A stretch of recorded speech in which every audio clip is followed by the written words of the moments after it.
చూసారా మా గార్డెన్ అంతా ఎంత గ్రీనరీగా అయిపోయిందో. మొన్న ఎండలు ఉండేటప్పుడు మేము వాటర్ పెట్టినా కానీ అసలు ఎంత ఫ్రెష్గా అనిపించలేదు. వర్షాలు పడేసరికి చాలా ఫ్రెష్గా అయిపోయినాయి. ఇంకా కొత్త కొత్తగా చిగులు కూడా వచ్చాయి.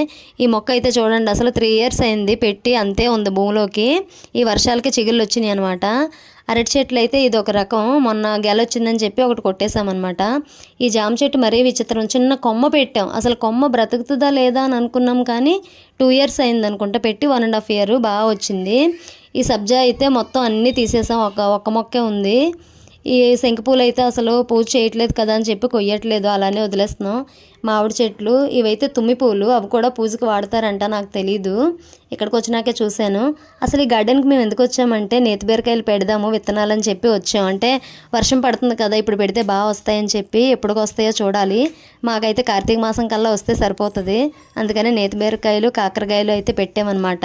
అర్రే చెప్పడం మర్చిపోయాయి, ద్రాక్ష చెట్టు